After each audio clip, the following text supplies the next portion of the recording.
जर मी असं म्हटलं की जगातलं सर्वात शुद्ध म्हणजे 100% स्वच्छ आणि रासायनिकदृष्ट्या अगदी परिपूर्ण असलेलं पाणी पिणं हे आरोग्यासाठी अत्यंत घातक ठरू शकतं, तर कुणालाही आश्चर्य वाटेल, हो ना? नक्कीच. कारण लहानपणापासून आपण एकच गोष्ट शिकत आलो आहोत, की पाणी जेवढं पारदर्शक, जेवढं स्फटिकासारखं स्वच्छ, तेवढं ते पिण्यासाठी उत्तम असतं. हो, अगदी तसंच बिंबवलं गेलंय आपल्या मनावर. हो ना? पण समजा ती 100% शुद्धतेची व्याख्याच मुळात चुकीची असेल तर? बापरे! म्हणजे हे तर आपल्या रोजच्या समजुतीलाच मोठा धक्का देणार आहे. आणि म्हणूनच आजच्या या सखोल चर्चेत आपण एका अशा विषयाच्या मुळाशी जाणार आहोत, जो जगण्याचा एक सर्वात मूलभूत आधार आहे, पिण्याच्या पाण्याची गुणवत्ता आणि पाण्याचा TDS. अत्यंत महत्वाचा विषय हा. रत्नागिरी येथील कोकण नगरमधील प्रज्ञा क्लिनिकमध्ये कार्यरत असलेले आयुर्वेद तज्ज्ञ डॉक्टर बाबासाहेब रेणुशे. त्यांचं शिक्षण MD मेडिसिन आयुर्वेद असे आहे. त्यांच्या सखोल नोंदींवरून आपण ही माहिती उलगडणार आहोत. आणि या स्रोताचं सर्वात मोठं वेगळंपण हे आहे की यात आधुनिक विज्ञानाचे मापदंड आणि आयुर्वेदाचा दृष्टिकोन यांचा अगदी सुरेख मेळ घातला आहे. अगदी बरोबर. कारण बघा, विज्ञानाच्या आणि आरोग्याच्या जगात रसायनशास्त्राच्या प्रयोगशाळेत शुद्ध असलेलं पाणी आणि मानवी शरीरासाठी योग्य असलेलं पाणी या दोन पूर्णपणे भिन्न गोष्टी आहेत. म्हणजे जे पाणी डोळ्यांना एकदम पारदर्शक वाटतं? हो, त्याच्या आत एक अत्यंत गुंतागुंतीचं आणि अदृश्य जग लपलेलं असतं. आणि डॉक्टर रेणुशे यांच्या नोंदीमधून एक गोष्ट अगदी स्पष्ट होते, ती म्हणजे पाणी ही केवळ तहान भागवणारी निर्जीव गोष्ट नाहीये. अच्छा. म्हणजे ते एक ॲक्टिव्ह माध्यम आहे असं म्हणायचंय का? अगदी तेच. पाणी जेव्हा शरीरात जातं, तेव्हा ते आपल्या पेशींशी, आपल्या रक्ताशी आणि प्रत्येक अवयवाशी संवाद साधतं. त्यामुळे त्या पाण्यात नक्की कोणते अदृश्य घटक आहेत आणि ते शरीराच्या आत गेल्यावर पेशींसोबत कसा व्यवहार करतात, हे समजून घेणं अत्यंत महत्त्वाचं ठरतं. बरं. चला तर मग या TDS नावाच्या कोड्यापासूनच सुरुवात करूया. आपण अनेकदा टीव्हीवर वॉटर फिल्टरच्या जाहिरातींमध्ये हा शब्द ऐकतो. डॉक्टर रेणुशे यांच्या माहितीनुसार TDS म्हणजे टोटल डिझॉल्व्ड सॉलिड्स, म्हणजेच पाण्यात विरघळलेले एकूण घनपदार्थ. आता जेव्हा घनपदार्थ असा शब्द येतो, तेव्हा साहजिकच डोळ्यासमोर मातीचे कण किंवा कचरा येतो. पण इथे तसा अर्थ नाहीये, बरोबर? नाही, अजिबात नाही. इथे घनपदार्थ म्हणजे पाण्यात पूर्णपणे विरघळलेली खनिजे, मीठ आणि विविध धातू. आणि हे सगळं मोजलं जातं ते PPM मध्ये. ज्याला आपण पार्ट्स पर मिलियन म्हणतो. हो, पार्ट्स पर मिलियन. पाणी हे निसर्गातील एक उत्तम द्रावक म्हणजे युनिव्हर्सल सॉल्व्हेंट मानलं जातं. पावसाचं पाणी जेव्हा ढगातून जमिनीवर पडतं ना, तेव्हा ते अगदी शुद्ध असतं. अच्छा. पण जमिनीवर पडल्यावर ते मातीतून, खडकांमधनं आणि भूगर्भातील विविध थरांमधून वाहतं. या प्रवासात पाणी आपल्यासोबत तिथले नैसर्गिक घटक जसे की कॅल्शियम, मॅग्नेशियम, पोटॅशियम हे स्वतःमध्ये विरघळून घेतं. म्हणजे हे सगळे घटक पाण्यात अदृश्य स्वरूपात मिसळतात. अगदी बरोबर. आणि हे मोजण्यासाठी आपण जे PPM हे एकक वापरतो, ते अत्यंत सूक्ष्म प्रमाणाचं मोजमाप करतं. हे PPM नक्की किती सूक्ष्म असू शकतं हे समजून घेण्यासाठी ना मला एका उदाहरणाची आठवण येते. म्हणजे नेहमी पाण्याच्या टाकीत शाईचा थेंब असं उदाहरण दिलं जातं, पण ते थोडं जुनं वाटतं. त्याऐवजी आपण वेळेचं उदाहरण घेऊया. बरं, सांगा. समजा आपण 11.5 दिवस म्हणजेच 11.5 दिवस सलग मोजले. त्या 11.5 दिवसांमध्ये एकूण 10 लाख सेकंद असतात. अच्छा. तर त्या 11.5 दिवसांच्या प्रदीर्घ कालावधीतील फक्त 1 सेकंड म्हणजे 1 पार्ट पर मिलियन किंवा PPM. विचार करण्यासारखी गोष्ट आहे की एवढ्या सूक्ष्म पातळीवरचे घटकही आपल्या शरीरावर मोठा परिणाम करू शकतात. बापरे, हे उदाहरण या संकल्पनेची व्याप्ती खरोखर अचूकपणे मांडतं. कारण जेव्हा आपण 1 किंवा 2 PPM बद्दल बोलतो, तेव्हा ते ऐकायला खूप क्षुल्लक वाटतं, पण ते कोणते घटक आहेत यावर सगळा खेळ अवलंबून असतो. म्हणजे घटकांच्या प्रकारावर अवलंबून असतं. हो ना. जर तो घटक शिसे म्हणजे लेड किंवा आर्सेनिक असेल, तर 1 PPM सुद्धा शरीरासाठी अत्यंत विषारी ठरू शकतं. आणि जर तो घटक कॅल्शियम असेल, तर 100 PPM सुद्धा शरीरासाठी फायदेशीर असतं. समजलं. म्हणूनच TDS मोजणं म्हणजे केवळ पाण्याचा कचरा मोजणं नाहीये, तर पाण्याची रासायनिक ताकद मोजणं आहे. आणि इथेच या चर्चेचा खरा रंजक आणि थोडा चक्रावून टाकणारा भाग सुरू होतो. डॉक्टर रेणुशे यांनी पाण्याच्या TDSच्या पातळीनुसार पाण्याचे काही टप्पे दिले आहेत. हो, त्यांनी ते टप्पे अतिशय स्पष्टपणे मांडले. त्यांच्या माहितीनुसार जर पाण्याचा TDS 50 ते 150 ppmच्या दरम्यान असेल तर ते अतिशय शुद्ध पाणी मानलं जातं. पण त्यानंतर त्यांनी लिहिलंय की 150 ते 300 ppm TDS असलेलं पाणी हे पिण्यासाठी उत्तम पाणी आहे. आता इथे कोणाचाही गोंधळ उडू शकतो. म्हणजे बघा, आजकाल बाजारात ज्या हजारो रुपयांच्या RO मशीन्स मिळतात त्या तर TDS शून्यापर्यंत किंवा अगदी 20-30च्या आसपास आणून देण्याचा दावा करतात. मग जर 50 ते 150 ppm हे अतिशय शुद्ध आहे तर त्याला पिण्यासाठी उत्तम का नाही म्हटलं? जे सर्वात शुद्ध ते सर्वात चांगलं असेल हवं ना? हा विरोधाभास कसा काय? हा प्रश्न सध्याच्या काळात अत्यंत कळीचा आहे, कारण मार्केटिंग आणि जाहिरातींनी शुद्धतेची एक अतिशय चुकीची व्याख्या आपल्या मनावर बिंबवली आहे. म्हणजे शुद्ध पाणी पिणं चुकीचं आहे? नाही, तसं नाही. पण रासायनिकदृष्ट्या शुद्ध असणे आणि जैविकदृष्ट्या पिण्यायोग्य असणे या दोन पूर्णपणे वेगळ्या गोष्टी आहेत. हे समजून घेण्यासाठी आपल्याला विज्ञानातील ऑस्मोसिस ही संकल्पना समजून घ्यावी लागेल. ऑस्मॉसिस म्हणजे पेशींच्या पातळीवर पाण्याचं जे वहन होतं ती प्रक्रिया. अगदी तीच. बघा, निसर्गाचा एक नियम आहे संतुलन राखणे. जेव्हा आपण 50 ते 150 ppm किंवा त्याहून कमी TDS असलेलं, म्हणजे जवळजवळ सगळी खनिजं काढून टाकलेलं अतिशय शुद्ध पाणी पितो ना, तेव्हा ते पाणी एका अर्थाने भुकेलं किंवा रिकामं असतं. अच्छा, रिकामं पाणी. हो, आणि ते पाणी जेव्हा आपल्या पोटात आणि तिथून रक्तात जातं तेव्हा शरीरातील पेशी आणि हाडांमध्ये खनिजांचे प्रमाण जास्त असते आणि या शुद्ध पाण्यात खनिजं अजिबात नसतात. अशा वेळी संतुलन साधण्यासाठी हे रिकामे पाणी पेशींमधून आणि हाडांमधून कॅल्शियम, मॅग्नेशियम यांसारखी आवश्यक खनिजं स्वतःकडे खेचून घ्यायला सुरुवात करते. बापरे, म्हणजे जे पाणी आपण शरीराला ताकद देण्यासाठी पितोय तेच पाणी एखाद्या स्पंजसारखं काम करून शरीरातीलच खनिजं शोषून घेत आहे. होय, आणि विज्ञानाच्या भाषेत याला मिनरल लीचिंग म्हणतात. हे अतिशुद्ध पाणी शरीरातील खनिजे शोषून घेतं आणि नंतर ती लघवी वाटे शरीराबाहेर टाकून देतं. म्हणजेच अधिक शुद्ध पाणी पिण्याच्या नादात आपण शरीराला आतून कमकुवत करत असतो. अरे रे, हे तर अगदीच उलटं होतंय. म्हणूनच डॉक्टर रेणुशे यांच्या नोंदीत 150 ते 300 ppm ला पिण्यासाठी सर्वात योग्य आणि उत्तम मानलं आहे. कारण 150 ते 300 ppmच्या पाण्यात शरीराला आवश्यक असणारी खनिजे आधीपासूनच योग्य प्रमाणात उपस्थित असतात. अच्छा, म्हणजे ते पाणी शरीरातील खनिजे ओढून घेत नाही. अगदी बरोबर. ते पाणी शरीरात गेल्यावर ते पेशींमधून खनिजे ओरबाडून काढत नाही, तर उलट शरीराला आवश्यक घटकांचा पुरवठा करतं आणि पेशींना योग्य प्रकारे हायड्रेट करतं. हे खरंच डोळे उघडणार आहे. म्हणजे आपण RO मशीनच्या दाव्यांना भुलून पाणी शुद्ध करण्याच्या नावाखाली त्यातील जीव काढून घेत आहोत. त्याला पण डेड वॉटर किंवा मृत पाणी म्हणू शकतो, हो ना? हो ना, एका अर्थानं ते मृत पाणीच असतं. आणि आयुर्वेदाच्या दृष्टिकोनातून पाहिलं तर पाण्यामध्ये एक नैसर्गिक जिवंतपणा असणं अपेक्षित असतं.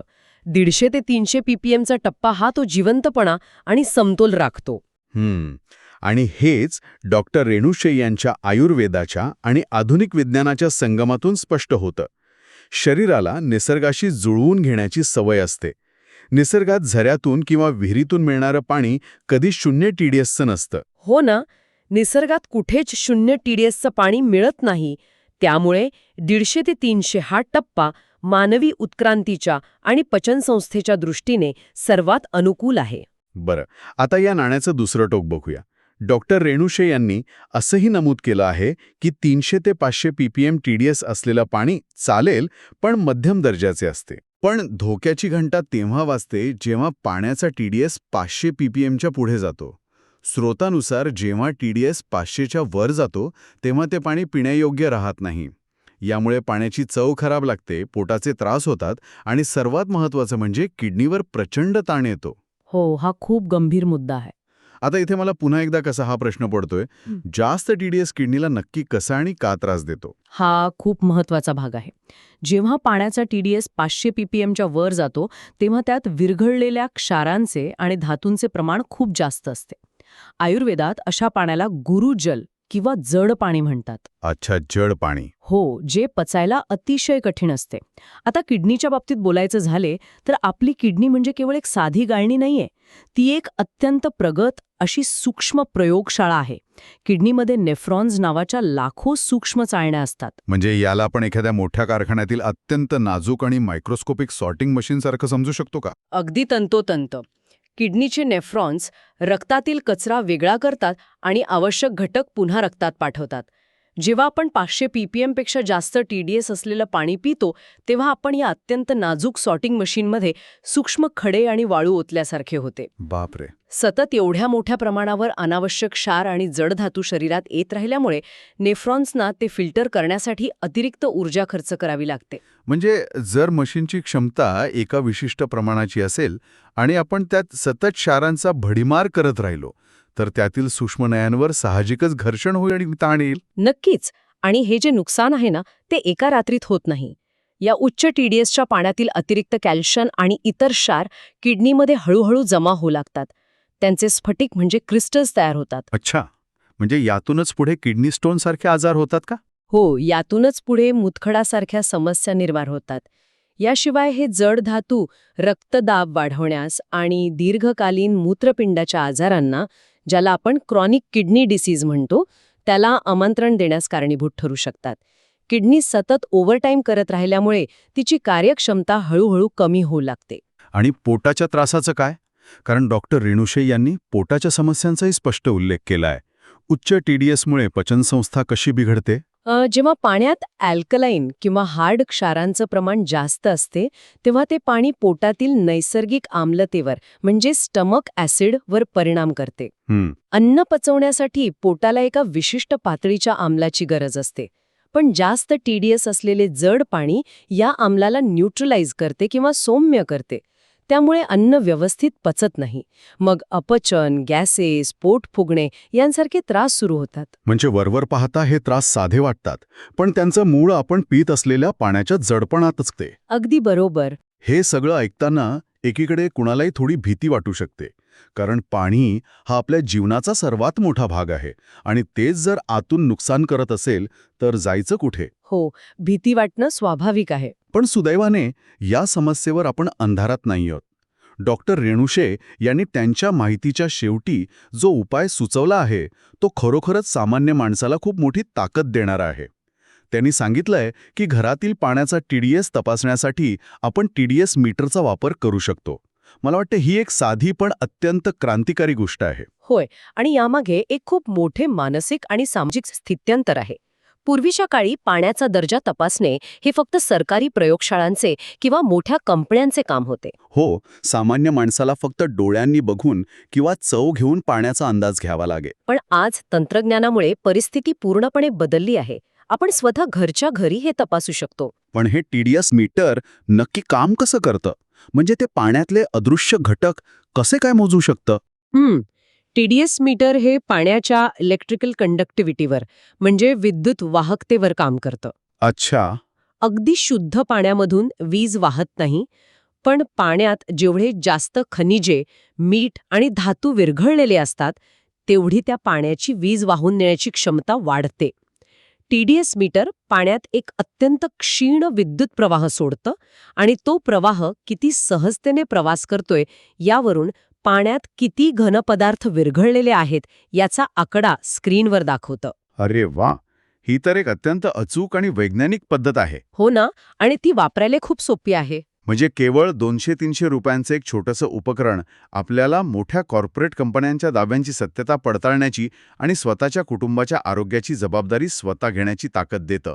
आपण बाजारातून TDS मीटर आणून आपल्या घरच्या नळाचं पाणी, फिल्टरचं पाणी किंवा अगदी विकत आणलेल्या बाटलीतलं पाणी स्वतः तपासून पाहू शकतो. नक्कीच. जर फिल्टरचा TDS 50च्या खाली असेल तर आपण तो दुरुस्त करून TDS वाढवू शकतो आणि 500च्या वर असेल तर तो कमी करण्याचे उपाय शोधू शकतो. बरोबर. आणि हीच डॉक्टर रेणुशे यांच्या माहितीची खरी फलश्रुती आहे. नुसती माहिती असणं वेगळं आणि ती माहिती वापरून स्वतःच्या आरोग्यावर नियंत्रण मिळवणं वेगळं. या छोट्याशा तंत्रज्ञानामुळे प्रत्येक घर आता एका अर्थाने एक छोटी प्रयोगशाळा बनू शकते. अगदी खरंय. आपण फक्त अंदाजावर किंवा पाणी स्वच्छ दिसते म्हणजेच चांगलं असेल या गैरसमजावर अवलंबून राहण्याची अजिबात गरज नाहीये. तर आजच्या या अत्यंत माहितीपूर्ण आणि सखोल चर्चेचा सारांश काढायचा झाला तर तो असा असेल, पाणी फक्त स्वच्छ दिसणं पुरेसं नाही, त्याच्या आतल्या अदृश्य जगात काय सुरू आहे हे खूप महत्वाचं आहे. अतिशुद्ध पाणी म्हणजे 50 ppm पेक्षा कमी असलेलं हे शरीरासाठी चांगलं नाही, कारण ते शरीरातून आवश्यक खनिजे शोषून घेतं. पिण्याच्या पाण्यासाठी 150 ते 300 ppm हा TDSचा टप्पा सुवर्णमध्ये आहे, जो शरीराला हायड्रेट करतो आणि आवश्यक खनिजेही पुरवतो. अगदी बरोबर. आणि जर पाणी 500 ppmच्या वर असेल तर ते किडनी आणि पचनसंस्थेवर मायक्रोस्कोपिक पातळीवर भयंकर ताण देतं. या सगळ्यावर नियंत्रण ठेवण्यासाठी TDS मीटरचा वापर करणं ही आजची अत्यंत महत्त्वाची गरज आहे. हो, आणि हे ज्ञान आपण केवळ ऐकून विसरून जाण्यासारखं नाहीये. विज्ञानाची आणि आयुर्वेदाची ही सांगड आपल्याला शिकवते की निसर्गाच्या नियमांशी आणि शरीराच्या नैसर्गिक गरजेची समतोल राखणे हीच आरोग्याची खरी गुरुकिल्ली आहे. अतिरेक नेहमीच टाळायला हवा, मग तो अशुद्धतेचा असो किंवा अतिशुद्धीकरणाचा. अगदी 100% खरंय. आपण आता या सखोल चर्चेच्या शेवटाकडे आलो आहोत. पण नेहमीप्रमाणे ही चर्चा इथेच संपणार नाहीये. हा विषय संपवताना एक नवीन विचार करण्याची वेळ आलीये. आज आपण पाहिलं की अगदी पारदर्शक आणि वरवर अत्यंत शुद्ध दिसणाऱ्या पाण्यातही आपल्या किडनीवर ताण देणारे अदृश्य धातू आणि क्षार लपलेले असू शकतात. ते डोळ्यांना दिसत नाहीत, पण ते आतून काम करत असतात. जर पाण्यासारख्या पारदर्शक गोष्टीत असा अदृश्य धोका असू शकतो, हो, तर जरा विचार करा, आपण आपल्या रोजच्या जीवनात वापरत असलेल्या, खात पीत असलेल्या किंवा डोळ्यांना अतिशय सुरक्षित आणि आकर्षक वाटणाऱ्या अशा आणखी कोणत्या गोष्टी आहेत ज्यांचा वरवर पाहता कोणताही धोका वाटत नाही, पण आतून त्यांचा स्वतःचा असा एक अदृश्य TDS असू शकतो. बापरे, हा खरंच खूप मोठा प्रश्न आहे. हो ना? तो अदृश्य घटक जो हळूहळू अगदी संथपणे आपल्या आरोग्याचं किंवा आयुष्याचं नुकसान करत आहे. या अदृश्य घटकांचा शोध घेणं ही आता पुढची पायरी आहे. यावर नक्की विचार करा. पुन्हा भेटूया अशाच एका नव्या, रंजक आणि माहितीपूर्ण सखोल चर्चेत.